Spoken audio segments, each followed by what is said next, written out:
moms yelled out that lunch was ready. Troy and Riker arrive, and Troy explains that these attackers, they were just playing a game. What? This is confirmed by Troy reading their minds, because of course she can do that in this comic, and a huge vessel appears overhead and tells them they'll be transported aboard. And on board the ship, 3 figures appear in shadow and say the attackers will be sent to their quarters. You there, come out of the shadows. We've had enough of these games. Who? Boom it. Riker has a very booming voice.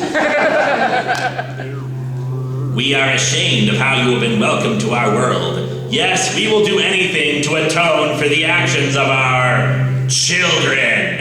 What the? Yeah, the guy here says they haven't had war in centuries, but their young ones still like to play at it. Riker greets them openly and not making any judgments about this, but Geordi points out what's going on. You mean they age backwards? Yep, that's how that works in this comic.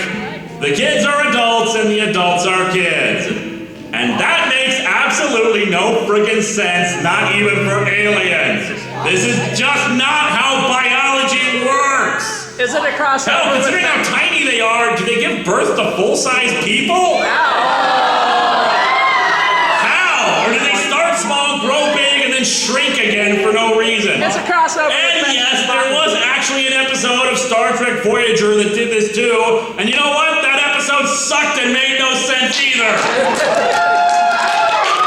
On top of that, if the kids are actually the adults, why do they feel the need to have the big floating Segway that this guy is plugged into? It's like a big wheel of the future. And why do they let the kids have battle wagons and surface-to-orbital lasers? Bad parenting. The guy... I think if he says it. Someone call Child Protective Services. The guy invites Picard over because of his restraint from launching any kind of retaliatory attack on them, and indeed, Picard is ready to beam in over in his bizarre brown diplomatic jacket thing that he also wore in the Grinch comic. However, Wesley still needs to shove his face into things that don't concern him.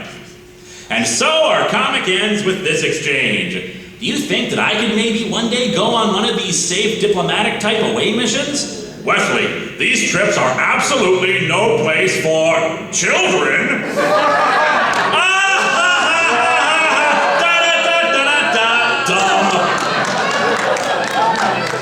This comic sucks.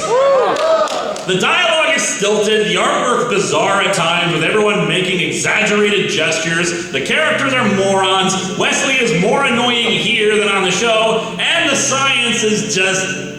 wow. And it's hilarious to read. Definitely recommended for so bad it's good value. And that's all I got, so thank you everybody.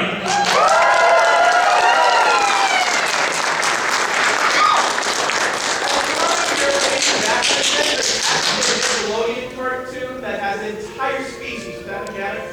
That's stupid.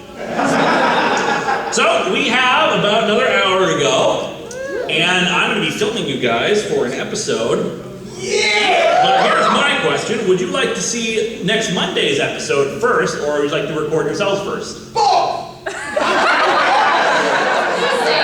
Snowflame is not here to say to do both at the same time. Is that why they invented time travel?